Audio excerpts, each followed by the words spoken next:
these actions are get market validations and get access to various SMEs. And we put the time deadline for these actions. There are December 2020 and December 2022. And the stakeholders' responsibility for these actions, there are parties in the food supply chains, such as farmers, distributors, or aggregators, retailers, and consumers. And the role of youth in here in this plan, that is educational platform for youth on food loss and waste issues, because our goal to propose this plan is to encourage youth to raise awareness of youth of the food waste we are facing and improving the supply chain, especially for farmers.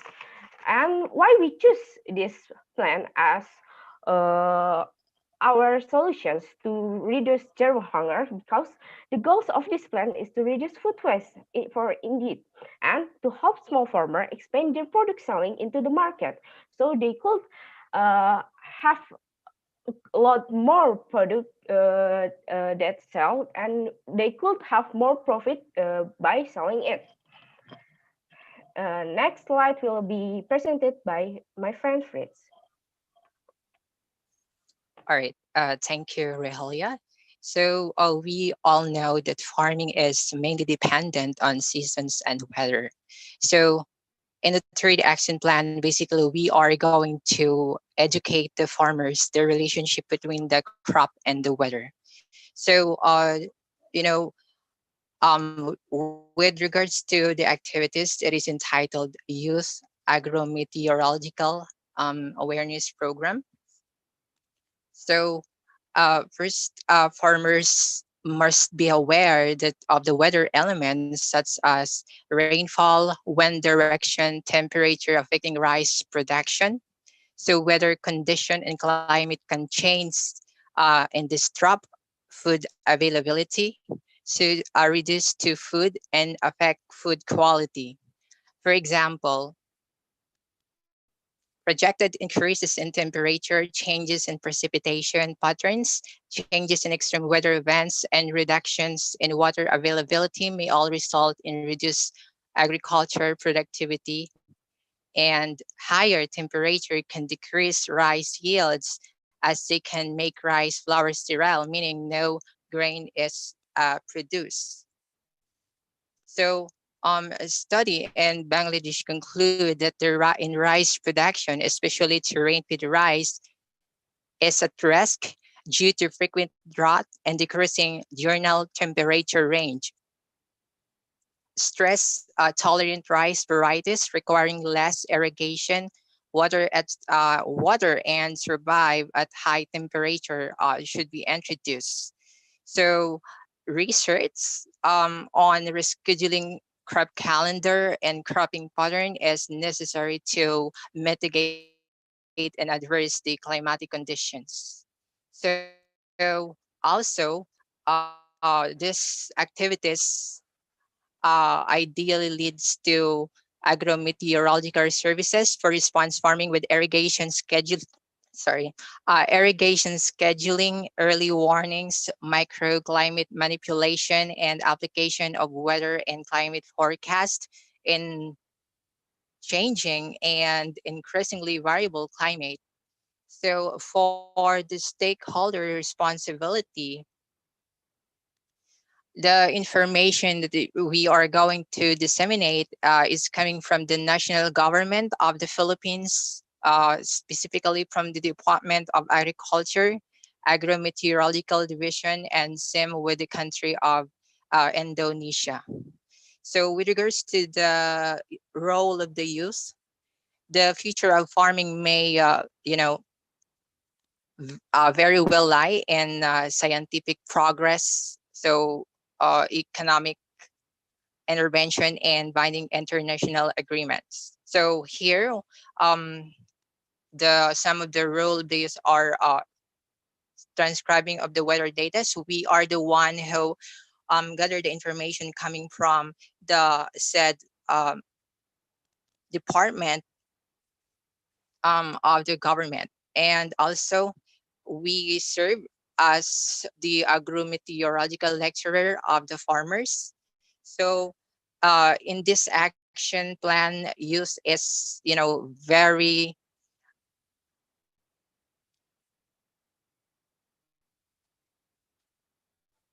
a key player in increasing the rice production involved in, different states of capacity, training of youth trainers, training of extension workers, and training of farmers of different localities. Can you move on to the next slide?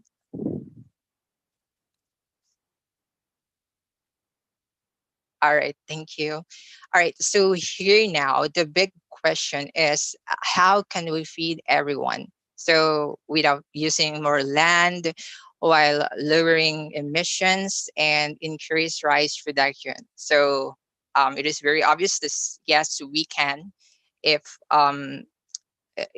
due to our guts and aim to help um, the society and the cooperation with uh, different sectors, and we can rise together from the third world country. We can promote the agriculture to help our economy, because Indonesia and the Philippines and the rest of ASEAN country, agriculture is the backbones of our economy. So the we imports majority are coming from agricultural products, and our economy depends on it. So now I will give the floor again to Miss Rahelia for additional comments. Thank Okay, you. thank you, Fritz. Well, everyone, I just want to, before we closing our presentations, I would like put more conclusions what we are presenting. I would like to quote according to Miss Aino Jula said in previous session that we agree that care, creative, and collaborate or cooperations are needed for achieve the SDGs goal number 2, there is zero hunger for all. Because we agree, this chamber agree that food is important thing to be filled to maintain one's life and quality. And while we believe our plan with collaborations between government, youth specialists, and community with step-by-step actions could give a change, and we could achieve this goal in the long-term development. And then we could have a good, sustainable life for all. Thank you. Is that all for the chamber one? Yes, that's conclude our presentation, and thank you for listening, and um, hope you learn a lot from it. Thank you. Yeah. Thank you so much, Rahelia and Fritz, for the presentations. Now we are going to proceed to the next one. So for your informations, this part of the conference doesn't have question and answer sessions. Instead, just present what the discussion has been about in yesterday's sessions. And now for the chamber 2 of the SDGs 3 regarding to the good health and well-being, I would like to invite Ketan Tomar and Hanin Fairuz.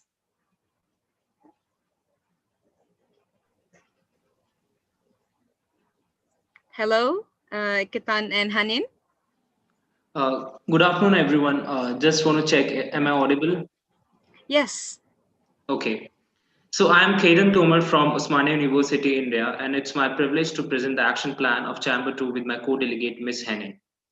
So today we are presenting an action plan on SDG 3, that is good health and well-being, on the theme of promoting online health services as basic foundation for new normal sustainable development.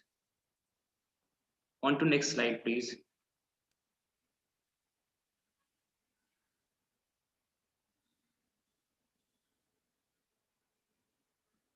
Next slide. Next slide. On to next slide, please. Yeah. So let's start with an overview.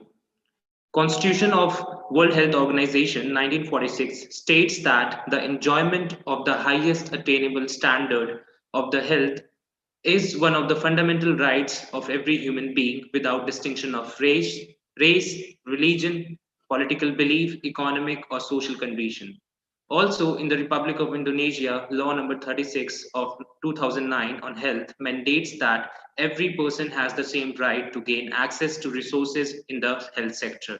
Even in India, Article 21 of the Constitution guarantees the right to life and personal liberty. But many individuals, vulnerable groups, and remote villages in both the countries remain at a disadvantage when it comes to health.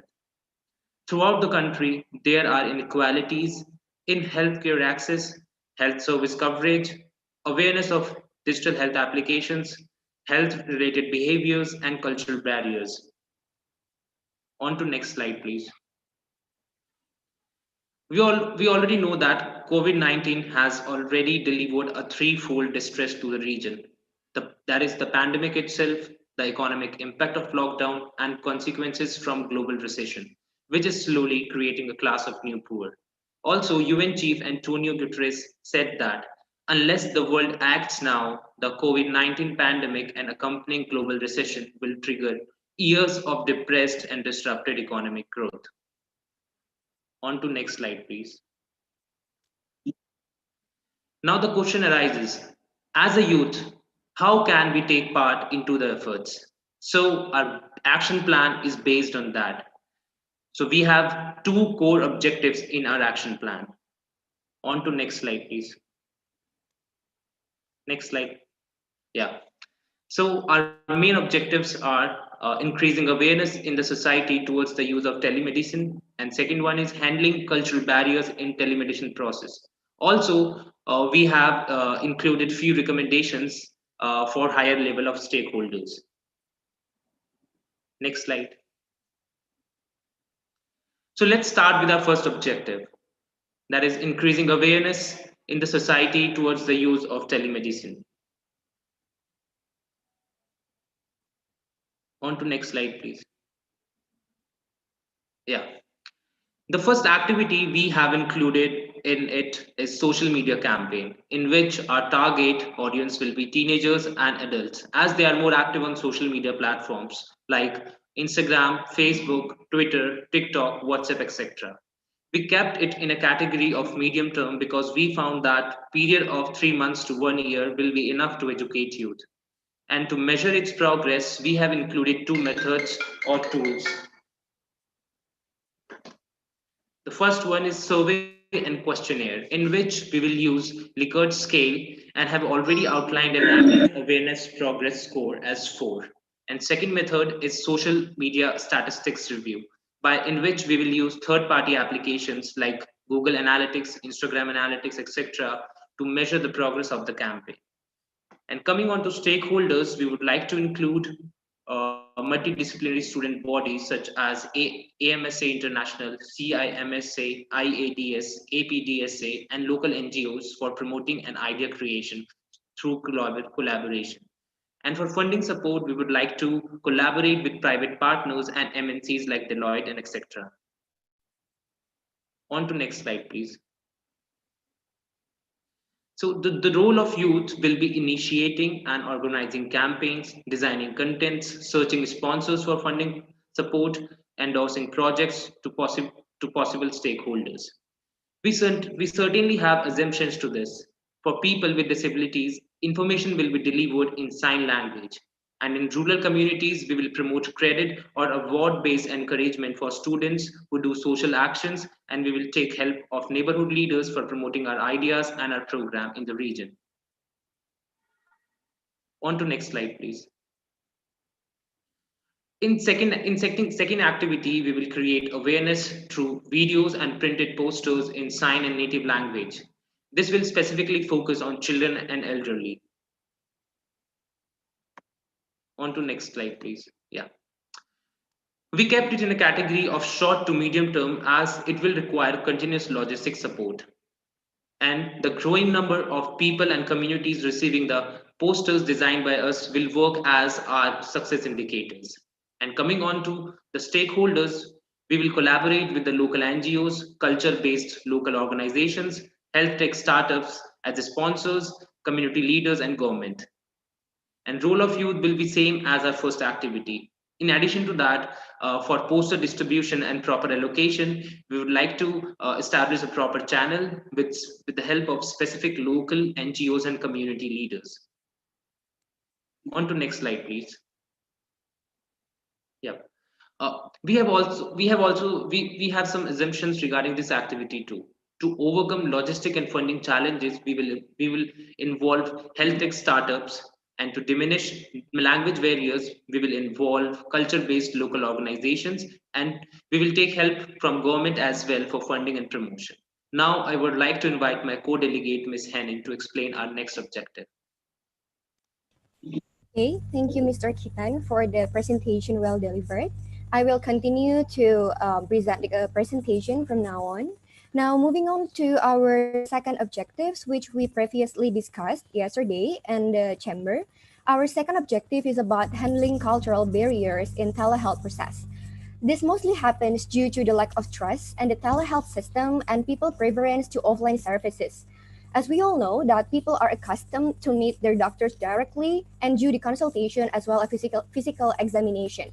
However, in times of pandemic, we all know that it is not recommended well enough due to its risk of increasing the risk of the virus transmission. However, by that fact, we do believe that stressing the importance of telehealth is really, really important. And for its optimization of usage, we really think that we need to address this issue well. There are going to be three main activities that we have proposed, which I will explain in order. Okay, for the first activity that we are going to propose, we do recognize that to eliminate cultural barriers means we have to start building the trust for every element involved, for them to recognize that the system is reliable and useful and can be well useful. The first element involved in building the trust that we need is the people who receive it, which is community in general. Telehealth practice may obviously over its efficacy and as well as efficiency in times of pandemic and beyond. However, due to its novel practices in the community that involves changes in the system, it will require some kind of time for the community to adapt to the system. That is why our first activity is about promotion of telehealth and its benefit to the community, which targets the general population as a whole. Moving on to the next, please.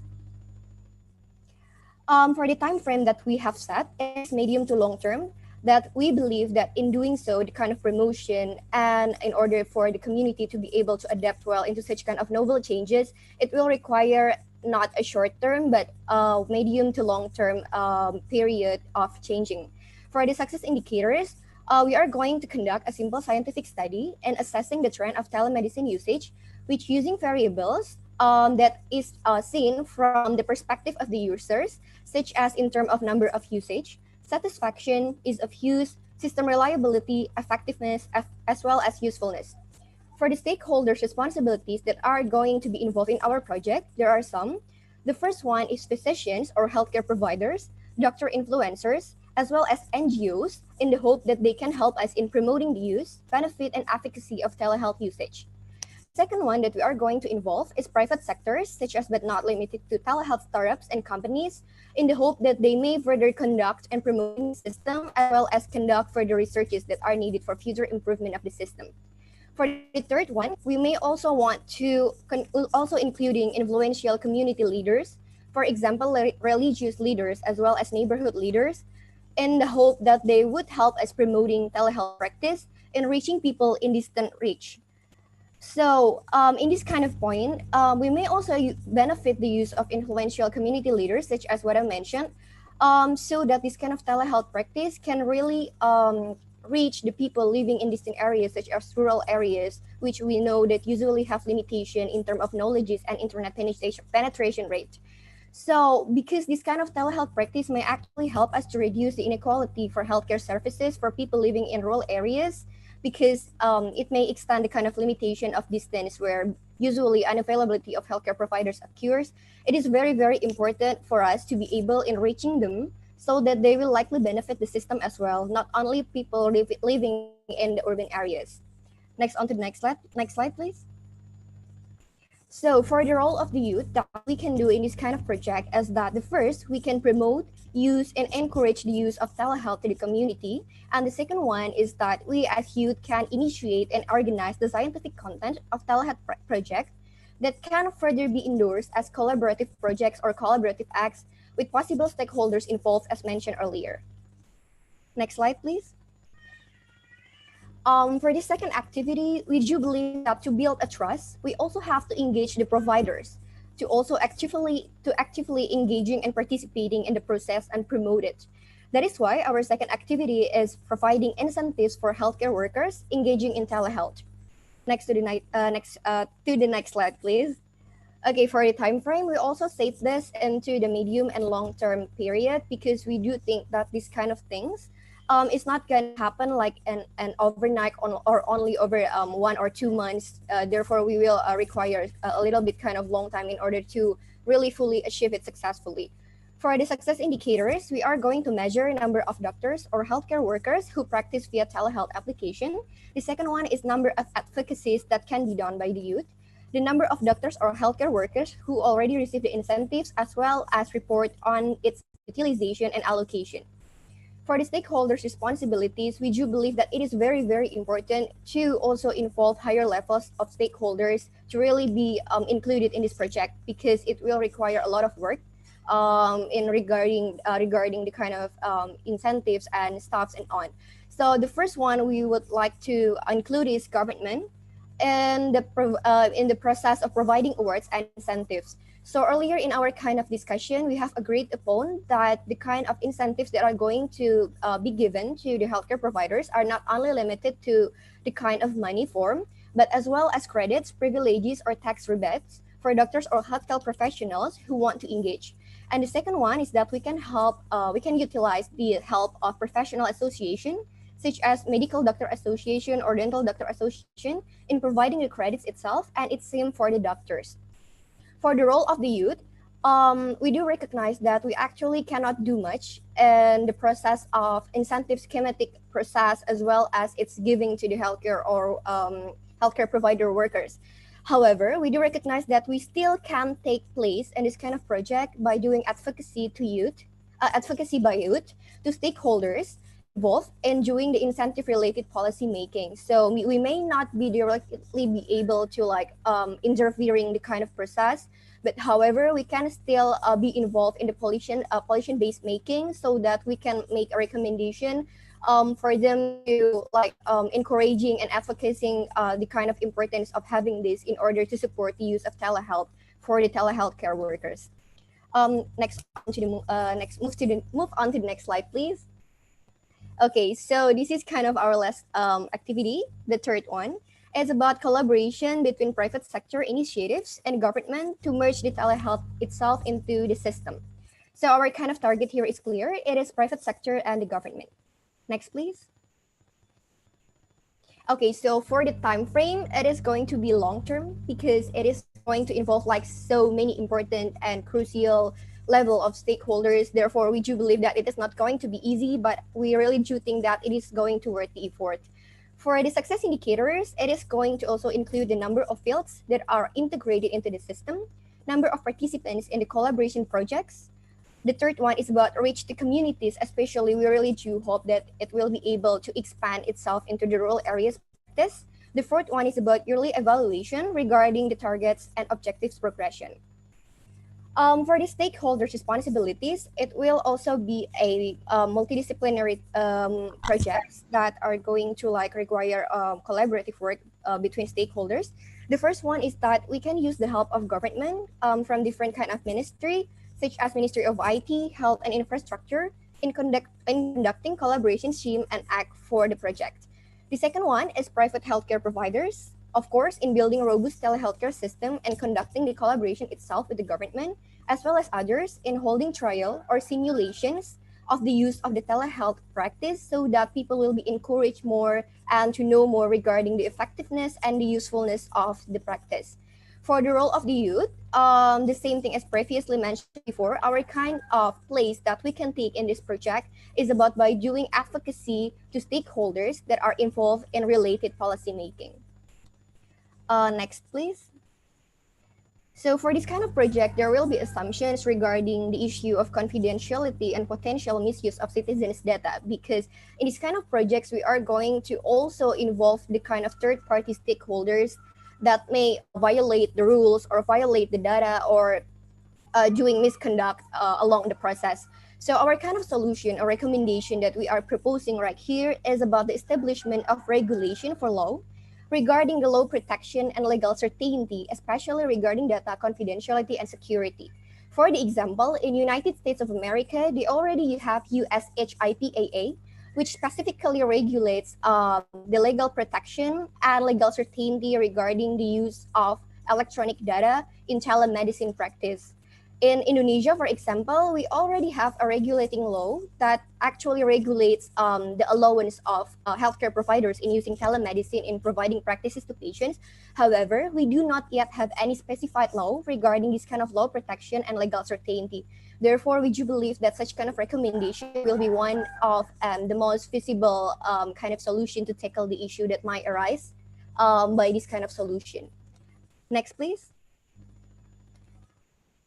Okay, so as Mr. Kitan has mentioned previously earlier that in our kind of yesterday chamber, we actually have already be able in managing identifying core problems identified that also need further address as recommendation for higher level of stakeholders, because in this kind of section and this kind of issues, we do believe that we still have a limitation of capacity in order to tackling the issue. So we would really like to just highlight the issue for right now, because we cannot do really much regarding the issue. But however, we really do believe that as the youth, we can in the future make a really specific impact regarding the issue. And I will tell you about what are the core problems that we have identified before.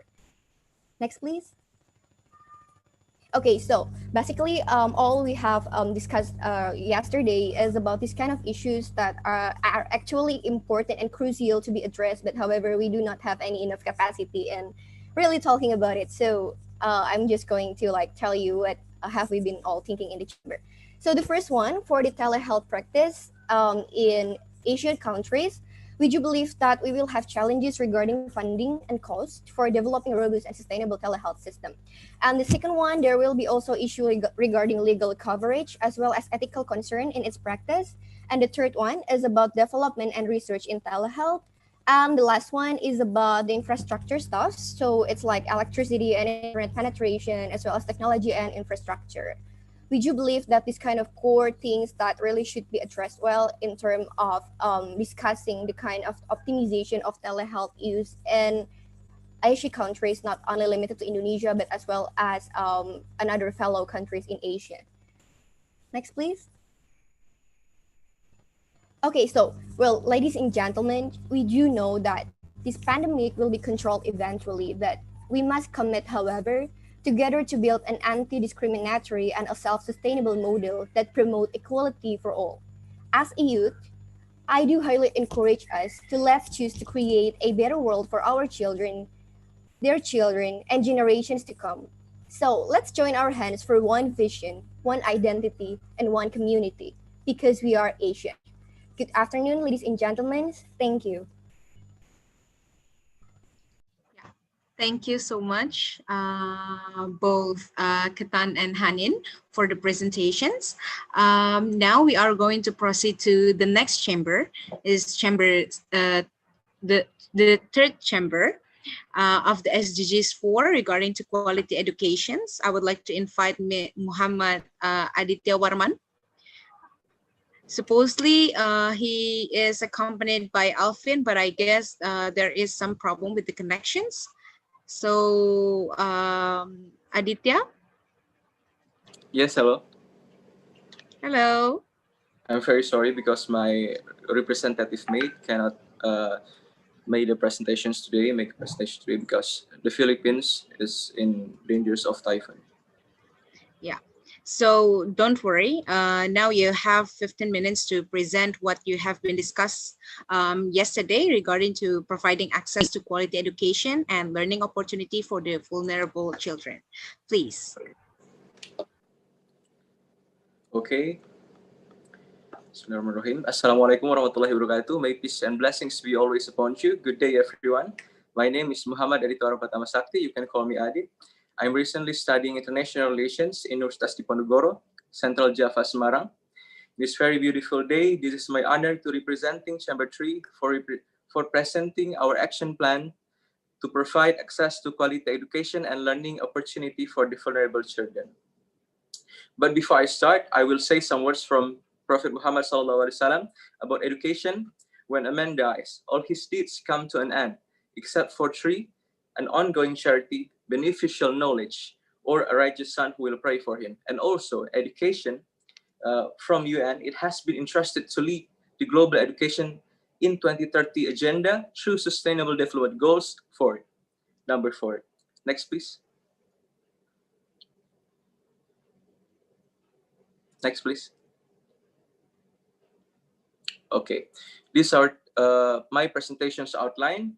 Our presentations outline, we had 3 objectives. They are ensuring quality education in 3rd slides, and in the 10th slides, they are ensuring access to education for children in vulnerable areas, and in the 16th slide, increasing awareness for education. Next, please.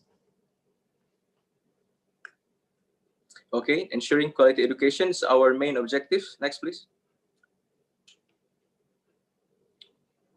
Okay, to ensuring quality education, we must build some activities. One of the activities is public activities by encouraging the government to evaluate the current curriculum, provide a dialogue between government, teachers, and school administration and community also to formulate appropriate educational policy, and assessing key success indicators for curriculum set by the government. Next, please. Okay. These public activities, sort of in the middle terms of time frames, the ones who are going to involve are government, private sectors, public sectors, and we as a youth can be involved by hold interactive seminar, workshops, and or public dialogues involving government and educational institution. And also the success indicators of these public activities is availability of government, teachers, and school dialogue platform, and availability of government assessment parameter and activities. Next, please. Okay, the next is private activities is from the private sectors in ensuring quality education, supporting the children education by allocating budget from CSR program to school. Next, please. Okay, these private activities also the same like public activities in middle terms, time consuming, time frames. The ones who can be involved are private NGOs, private sectors, and many NGOs. And also we as a youth can involve and communicate with those private and or NGOs. And the success indicators in these private activities is proportion of budget allocation from private companies to school. Next, please. And also community activities. The third one, social service workforce by collecting data of children from vulnerable areas, from group of young people, counseling the children from vulnerable areas too. Next, please. And it's quite different. Community activities have a long-term time frame. The ones who could be involved are government and public sectors, as well as youth, in involving in data collections, involving in counseling programs, and the success indicators of these community activities is availability of data of children from vulnerable areas across the ASEAN, availability of counseling programs in vulnerable areas for children. Next, please. Next. The second one is ensuring access to education for children in vulnerable areas. Next, please. To ensure an access for education for children in vulnerable areas, we have mass soft infrastructure activities by defining the learning support, training for teachers, engage students and teachers on understanding new learning approach, providing recorded materials, using local radio if in the vulnerable areas didn't have a TV or something social media to provide education on the rural areas. Next, please.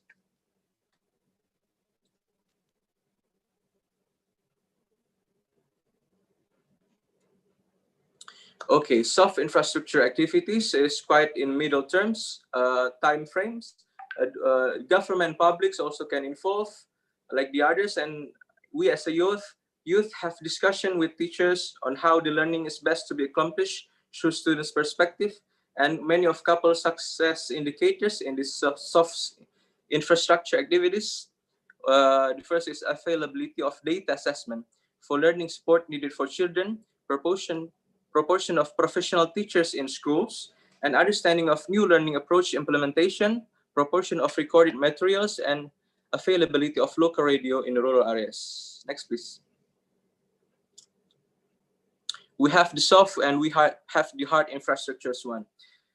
We ensuring access to information, preparing proper school facilities such as physical school equipment and digital equipment. Next, please. This also middle terms time consuming. Government, public, non-governmental organization have many successful story in hard infrastructure activities involving we as the youth can involve in ensuring the access in proper information, advocate the government and related parties on the preparation of school facilitation, and the success standards is availability of information and student understanding of current issues in this very broad information era, and also proportion of proper school facilities. Next, please. Okay, the financial support activities, providing scholarships and fee exemptions for examples for children, and developing social security schemes, administering operational fund to school, administering center for learning materials. Next, please. This is a long-term activities. Private non-government organizations, one of these are the stakeholders, and we as the youth can help the organizations to choose who is able to receive the financial support and distribute the support properly. And the success standards of these activities is proportion of student enrollment ratio, the percentage of poor family and level of in school, the number of students who failed to pay the school administration fee. Next, please. Increasing awareness for education is the third objectives of us. Next, please. Next, okay. By proposing the awareness month for the importance of access to proper education for children in vulnerable areas. Next, please. So this is very creative, both from the others delegates too in Chamber 3. The importance of raising an awareness is a long-term process. It can be made by government in involving on the programs or activities that was designated for the awareness month. We as a youth can help in that sections, and the success standards is availability of awareness month for the importance access to proper education for children in vulnerable areas. Next, please. Okay. The second one, to increase awareness for education, is including the public figures in increasing awareness of how important the education through social media and mass media. Next, please.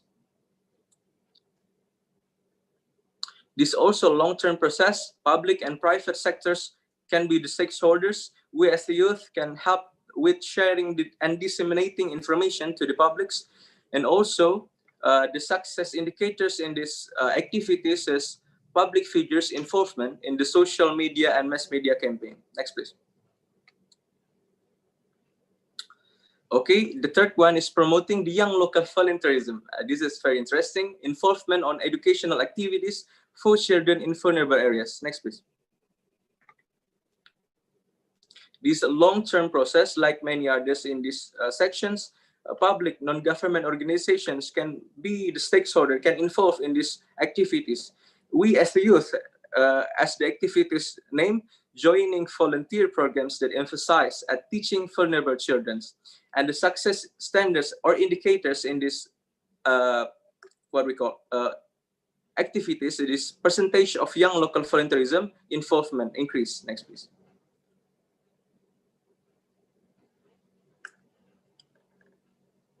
Thank you very much. This is the end of our action plan to provide access to quality education and learning opportunity and learning for the vulnerable children. As a youth, it's our mission to help arrange better future. Thank you very much. Thank you so much, Aditya, for the presentations. And I hope that would actually address all of the concerns that we have regarding to the quality educations. Now, we are going to have Hatami of the Chamber 4 regarding to the SDG 16 of peace, justice, and strong institutions. Hatami, hello? Yeah, I'm here. Hello. Is the PPT already shared by the committee? Yeah, so this one would be the last presentations that we have today. And afterwards, we are going to have a conclusions. And after that, we are going to have a closing sessions. So I hope all of you still in a great spirit and still enthusiastic about this conference. So without further ado, Hatami, please. Okay, thanks. Am I audible? Yes, you are. Okay, guys, I'm going to start my presentation in 3, 2, 1. So, hi guys, good afternoon. Welcome to the presentation of Chamber 4. So basically, we're going to talk about a very interesting topic here, okay? Because we're going to talk about Chinese people living in Indonesia. We're also going to talk about Indian people living in Malaysia. We're also going to talk about Papuan people. We're also going to talk about indigenous people all around Asian countries. And of course, we're going to talk about the LGBT community also. And of course, we're also going to talk about women, because the topic of the Chamber 4 here is on how we're going to create social action to eliminate discrimination to these groups of people, right? So yeah, I'm going to explain to you guys that starting from the very basic on how what is actual discrimination, what is minority groups, and then I'm also going to tell you guys what is the action plan that has been created by the Chamber 4 and how we are going to apply this, right? So next slide, please.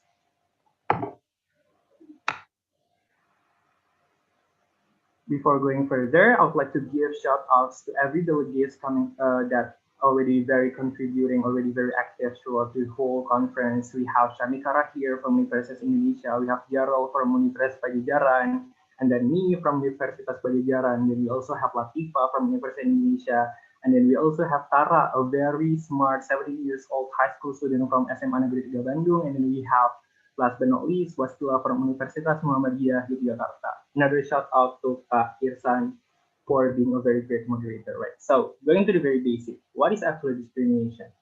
Of course, we all know what discrimination is, but generally, we know discrimination as creating a prejudice, differentiation, or hate towards people with certain background. For example, it's like to their race, to certain religion, gender, sexuality, and etc. Yeah, basically, the moment that you believe certain group of people deserve less rights compared to you as a majority group of people, that's what called discrimination. Like discrimination can also come in a lot of forms. For example, it's like exclusionary, unrecognizing, or even if you're going very extreme, it could lead into a genocide that, yeah, that currently happening in Asian countries, sadly, right? Okay, next slide, please. Talking about minority groups, right? So minority groups is basically are groups of people that are different from the majority based on their quantity and quality of power. So we are characterizing to you that there are two types of minority groups that minority groups that based on quantity. Yeah, it's like when you have less number compared to the majority group of people, right? For example, it's like on how the number of Chinese people living in Indonesia are always gonna be lesser compared to the local people of Indonesia, right? These Chinese people can be categorized as minority groups in terms of quantity, right? But we also have minority groups in terms of the quality of power that they possess, right? For example, it's like on how Papuan people in Papua, of course, they're living in a Papuan region where a lot of people in Papua are Papuans, right? But the moment but they also very prone to the police brutality, and the moment that they want to engage to the politics, they have less power, they have less regaining power because it holds by local nations, right? So Papuan people in Papua can be categorized as minority groups in terms of quality of power in Papua. So that's actually what minority groups, and that's basically what's the status quo of Asian countries right now, there are a lot of discriminations happening to a lot of minority groups of people. For example, it's like on how Chinese people here living in Indonesia cannot work in civil servants, on how Papuan people are prone to police brutality, on how barely any Asian countries are actually recognizing people from their gender and other things like that. They do not actually acknowledge certain group of people to be part of their community to the very beginners, right? So that's what minority groups are. Next slide is. So what the Chamber 4 are planning to do to actually tackle down those problems. We are going to do 3 levels of social movement that we believe that it can tackle down this problem. First of all, we're going to have the minority level on how we're going to empower and make sure the minority have the platform on how they have the power to actually speak for themselves, right? And secondly, we also have the majority level on how we want to create education to these majority people so that they can be more accepting, so that they can value equality uh, to the fullest, right? And then we also have the government level on how we want the government to actually create a safe discourse that can be inclusive for everyone, and how the government should implement anti-discrimination policy to actually protect everyone, every single layer of the society, right? So yeah, we're going to talk about these 3 levels that I'm going to explain further in the next slide. Starting from the first point, it's going to be the minority-based solution. The first one, we're going to give access and empower those who are oppressed a platform to speak out their thoughts, their concerns, their stories. So basically, we're going to create a social media platform and campaign on the internet so that we can collect their concerns and their thoughts, their stories, so that they can share this to numbers of people so that their voice can be heard by a lot of people, right? And then we're also going to have a cooperation with production houses so that we can have more minority groups representation in movies, in TV series, so that basically we can tackle down any stigmatization that pointed to these minority groups because they barely have any representation anywhere, right? So after we are doing this movement where we are sharing their thoughts, we're also going to power them. We're going to empower them by actually giving them leadership program. We're going to give them scholarships, and then we're going to give them a support group so that they can be empowered and not feel alone as an oppressed people. Basically, the goals of this point is that we want to make every minority groups people to feel secure to speak up for themselves without actually have to fear that they're going to be discriminated, so that they do not have to feel insecure of being persecuted by the public, right? We want to make sure that they are feel safe and empowered enough to speak for themselves. The stakeholders will be the minority groups on how they want to engage to this movement, and then of course the public or and majority groups on how they want to accept this movement, right? So as a youth, we can help this program by actually providing the platform and sending out support to the minority groups so that they know that they have people that willing to fight for them, so that we can have the bright end of the tunnel at the end of the tunnel. Second, next slide, please. And then we it's gonna be a majority-based education. So we're going to create an educational platform that will give updated information to raise the awareness of these majority groups so that they can engage and they will be aware of the problem. So basically, we're going to create a creative infographic, and we are going to cooperate with a lot of media so that this infographic could actually reach numbers of people, right? So that we can educate a lot of people in the public, right? And then we're also going to create seminars and courses about discrimination issues so that everyone could understand how needed it is to uphold the human rights at its finest, and how discriminating people is actually a bad thing to the very beginners, right? So the goals is we want to create awareness in our public about the minority groups and the social, and we also want to create a more inclusive social media where we are keep talking about this problem so that people can be aware and know this problem actually exists to begin with, right?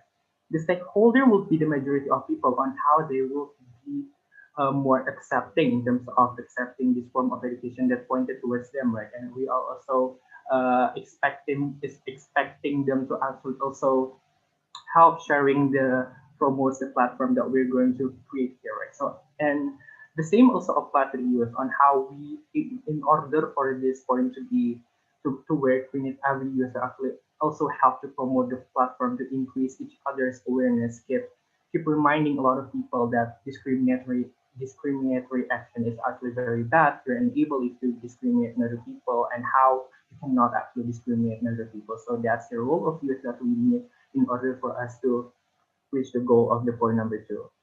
Next slide, please.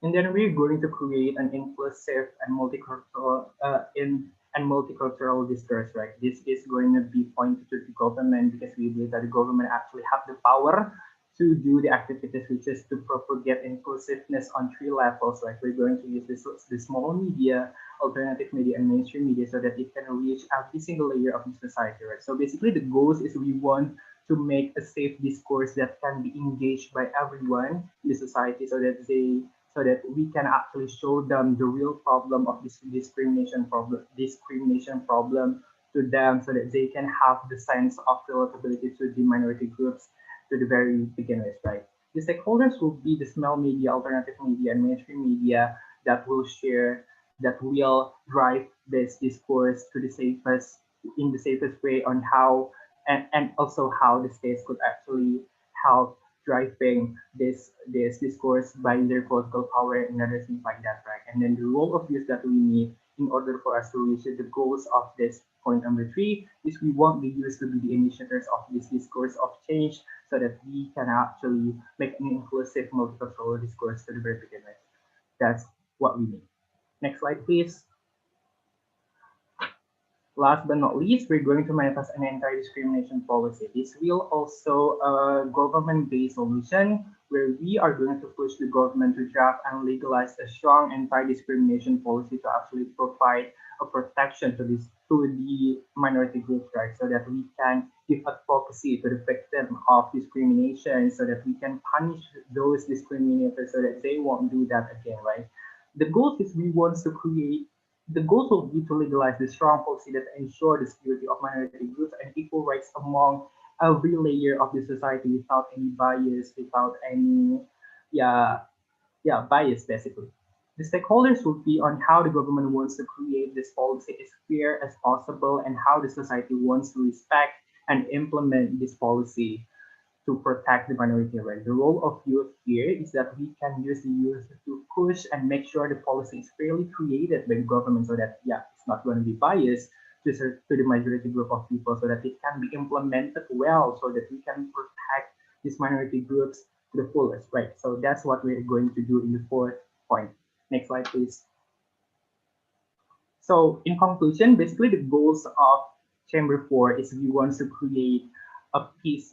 We want everyone, no matter regardless of their background, to live in peace, regardless of their background, because they're protected by a strong justice system that values everyone equally, that and uphold by strong institution that values everyone equally, regardless of which God they worship or not worship, regardless of what skin tone that they have, regardless of gender identity that they identify as, and of course, regardless of the person who they love, right?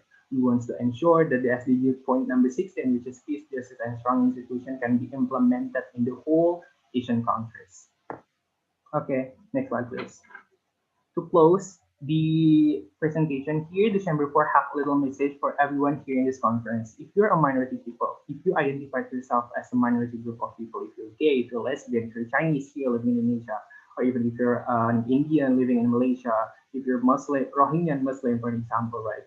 Please stay strong. Please trust me, you guys are not alone. I'm here for you guys, and I believe that a lot of people here are here for you guys, and we are willing to fight for you guys. So please stay strong, keep your ground, and we believe that we're going to reach the right end of the tunnel at the end of the day. And if you are the majority of people, even if currently discrimination do not actually affect you, trust me, Lord knows at the end of the day on what your son gonna be identified as at the end of the day. Lord knows what your daughter sexuality is gonna be right at the end of the day. And Lord, because nobody knows at the end of the day what skin tone you're supposed going to have. So before discrimination going to hurt your loved ones, you better start fighting to end discrimination right now. So yeah, that's all from Chamber 4.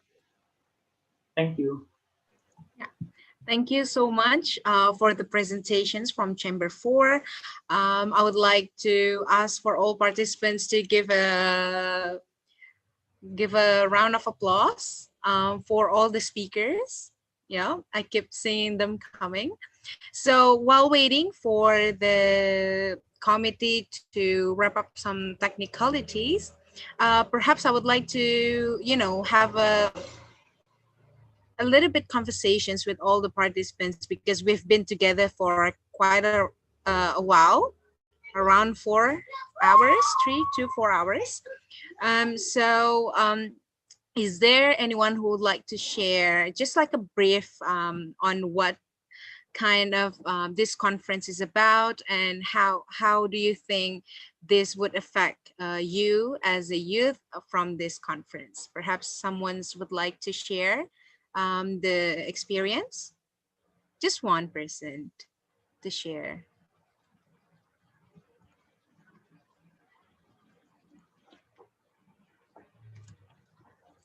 No one? So probably tonight after these sessions, because you have gonna have like meetings with the internal right, like with the internals participants. So I hope you can actually share your thoughts as well as inputs to the committee as well regarding to that. And now I would like to present some of the conclusions that I have written.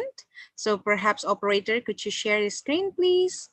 Yeah, so just a little bit of highlights about what we've been doing all this today, the sessions.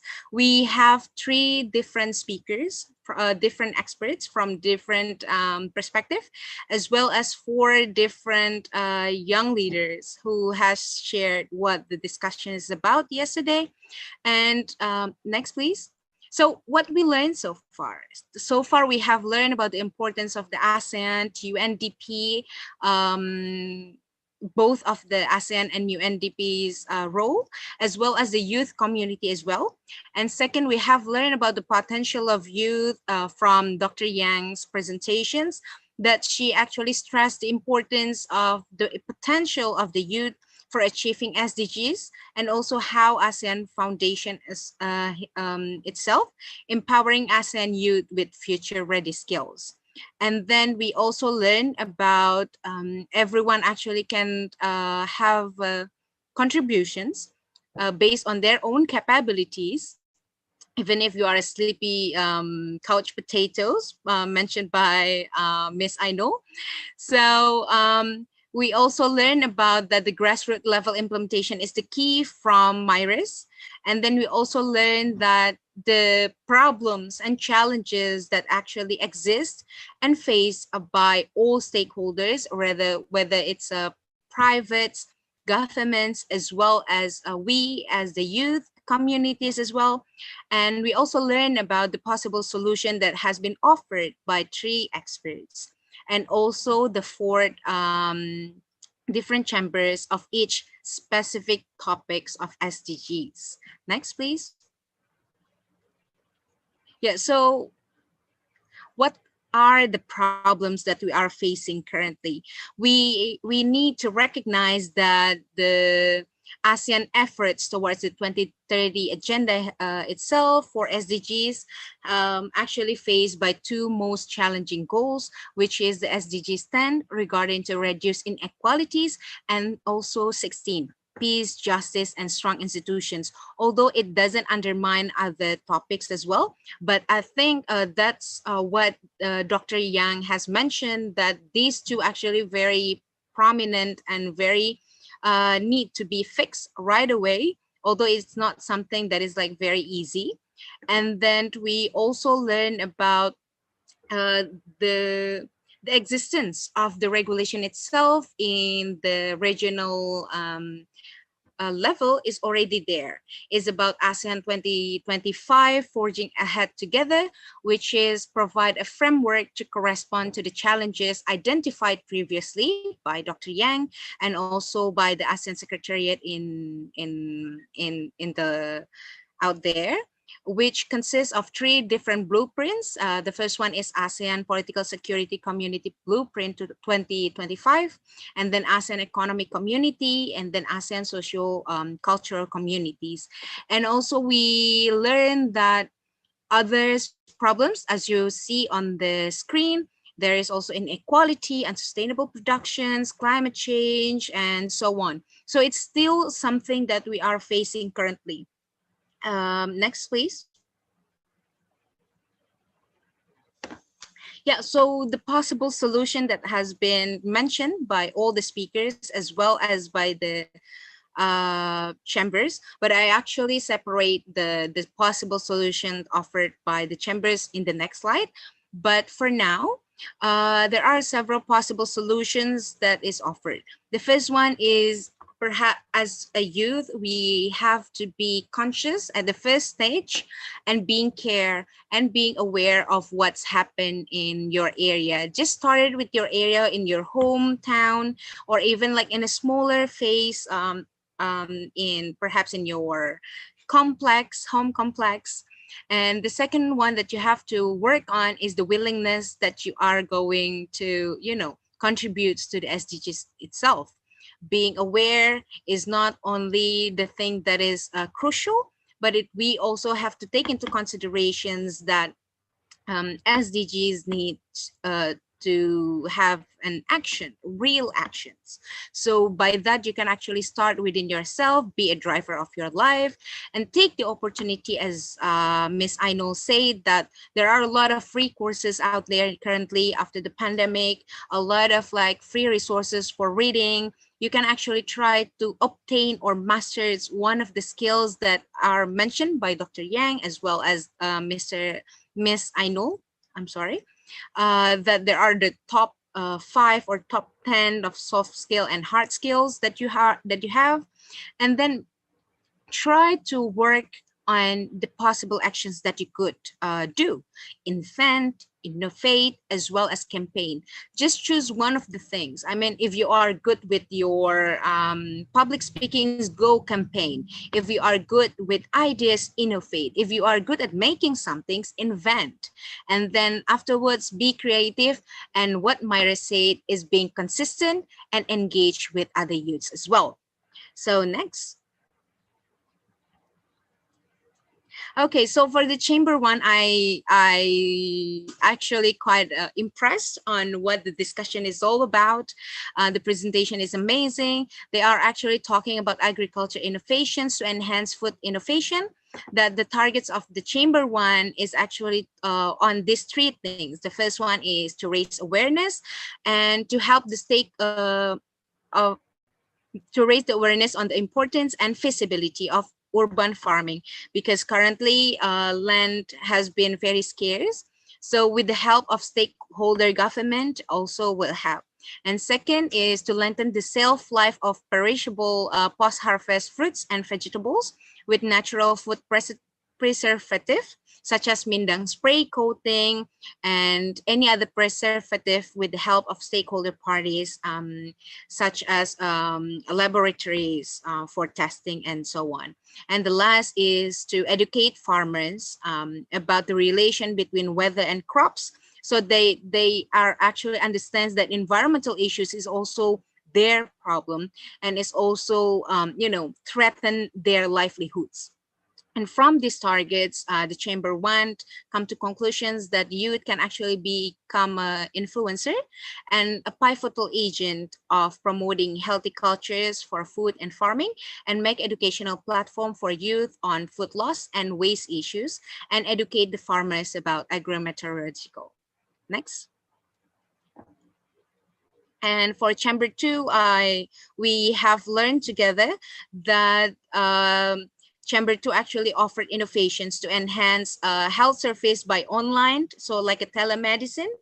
There are 2 things that point out on their chambers discussions. The first was in increasing awareness of the society towards the use of telemedicine with the help of stakeholders multidisciplinary student, local NGOs, like joint collaborations of creating ideas and promotion, as well as private sectors. And of course, we cannot left out the government. And second is handling cultural barriers in telemedicine process, um, such as lack of trust in telehealth, as well as the tendency to have offline services. So from that discussions, the chamber actually initiate and organize to recruit committee, creating the concept of the ideas, and then also trying to search for fundings. And after that, youth again, youth can become an influencers by promoting or reviewing the usage of telehealth, and then advocacy by youth to stakeholders involved in the incentive related policy making. And next one for the chamber 3.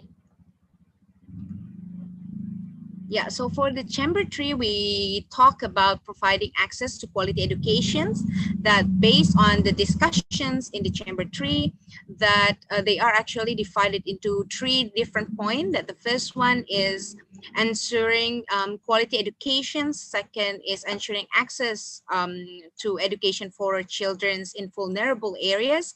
And third is increasing awareness for educations. So from those 3 topics, we learned that these are actually very important to be addressed. So the chamber 3 offered solutions by providing access to quality education and learning opportunities for those in the rural area or vulnerable area. And the last but not least, we are going to talk about the chamber 4. Yeah, so Chamber 4 talks about social action to eliminate discriminations against minority. And by this, Chamber 4 actually talks about giving access and empowering those who are oppressed in a platform where they are actually allowed to speak out on their thoughts and concerns, and creating a platform to educate and give updated informations to raise awareness, and also creating an inclusive and multicultural discourse and manifesting on anti-discrimination policy. And Chamber 4 is actually, as you can see on the screen, that they are recommend the youth to take part on providing the platform and also sending out supports, promoting them again. So all the highlights that I have seen from the all 4 chambers, and also for all the speakers, we have learned that social influence, the youth has the power to influence. Therefore, we are actually held a key role and crucial role to actually promote, influence, and also give out and contributes to what to the extent that we can actually have the capabilities on. So I have a little bit quotes that I would like to share with you, that youth as an agent of change and full of opportunity and potential. Let's dedicate ourselves to translate what we have learned today into actions. And actually once said that ideas is only an idea until we transform it into reality through actions. And that's the end of my conclusions of today public conference. I am very grateful for the opportunities to moderate these sessions, and I hope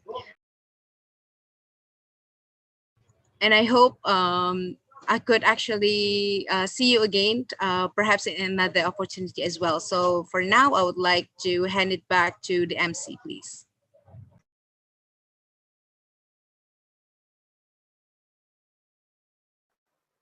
All right, check.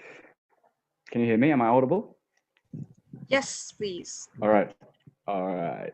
Ladies and gentlemen, let us give another round of thunderous applause to our moderator, speaker, and definitely to all of our delegates. Awesome.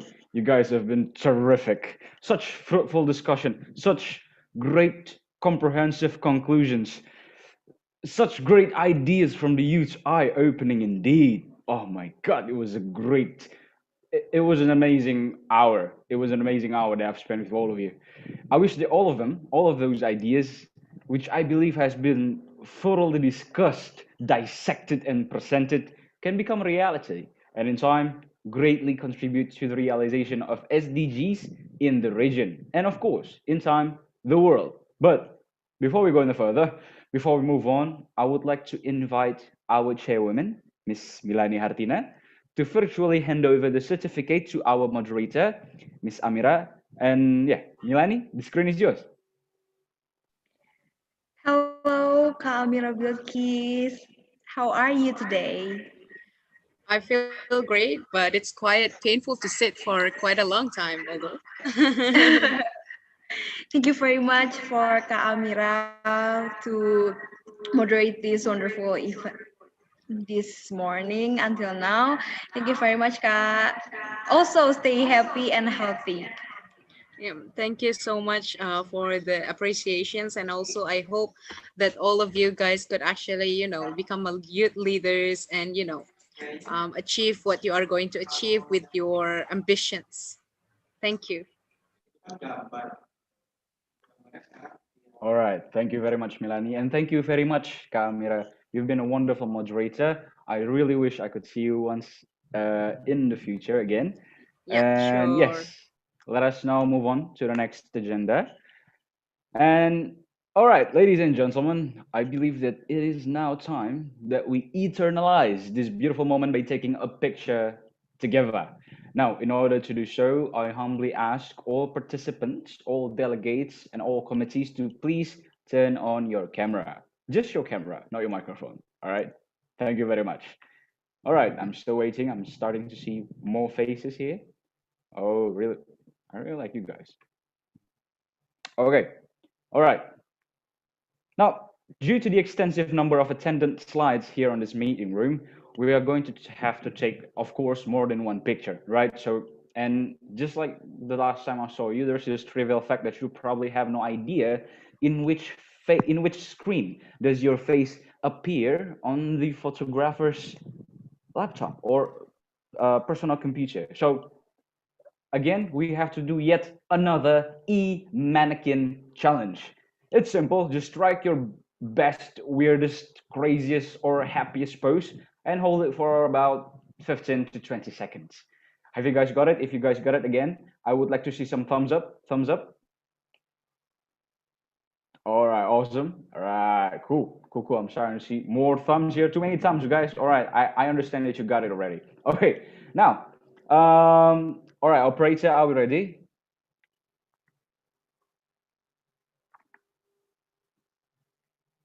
Are we ready? Photographer? All right, I believe you are. Yes, I believe we are ready. Now, okay, let me check some things out first.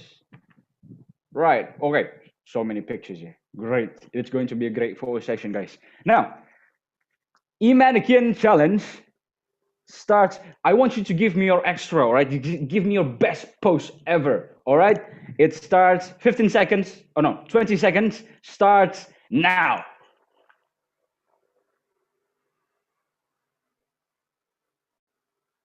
Five seconds.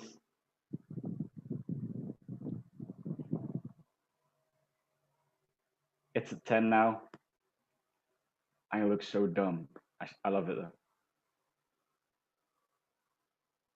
It's 15. And it is 20 seconds. It's a wrap, everyone. Thank you very much. Thank you. Thank you very much. Now, before we end this session, participants, oh yes, thank you very much for the claps. Amazing. I would also like to remind to all of you that you will only receive your certificate of attendance if you fill out the conference evaluation form, which has been distributed by the committee at the Zoom chat box. So be sure to fill that form out, and the certificate will then be sent directly to your email. No, so be sure to fill out the form. Don't forget about it, all right?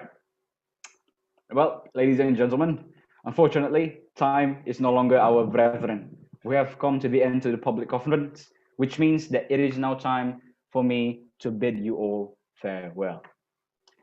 But Before we part ways, let us once again bow our heads and take a brief moment of silence to send our prayers in order to recognize the blessings that we have received today and also to pray for good health to our friends and beloved ones during these struggling times. So, ladies and gentlemen, moment of silence for prayer begins now.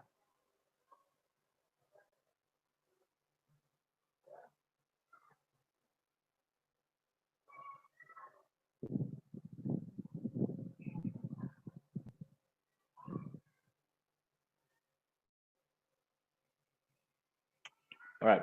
Thank you. Thank you all very much. Ladies and gentlemen, to close out today's proceedings, allow me to remind you of a quote, a small quote, a short one, from Earl Nightingale and the great Thomas Alva Edison. You need to remember that everything in this world begins with an idea. And the value of an idea lies in using it.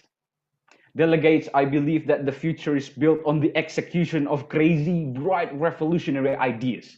To see you present such incredible ideas and initiatives makes me realize that the future of the world is in great hands. The future of the region is in great hands. You guys are absolutely stupefying. I really wish that each of you can spark an impactful movement from wherever you are, from your local area to even your nation. So do not be afraid. Take your first step. Just do it. For what you do is what will propel the civilization, the region, and the nation forward. Believe that. You, all of you, will shape the future. Distinguished delegates, ladies and gentlemen, thank you very much for spending your Tuesday afternoon with us here in the public conference of AYIC 2020. You have all been wonderful participants. And one last time, please allow me to extend my deepest gratitude to our sponsors and our partners. To our sponsor, Cicil at cicil.co.id. To our partners, ISEC Unpad, Grow Up Unpad, FPCI Unpad, Himahi UMM, Atmajaya Radio, BEM Visip UNS, Himahi Unpad, Himahi ISIP, Himahi UPN Veteran Jakarta, PPI Deka Oceania Asia, Magenta FM, BEMKM IPB, Campus Update, and Komahi UMY. Thank you all very much. Ladies and gentlemen, you have all been wonderful participants. And on that note, I thank you very much for your attention. Don't forget to stay home, stay sane, stay healthy, and always follow the safety protocol. I'm your host, Arbar, signing off. To delegates, I shall see you again tomorrow evening on the cultural night of AYIC 2020. Again, thank you very much for today. Have a great evening. I see you all soon. Godspeed.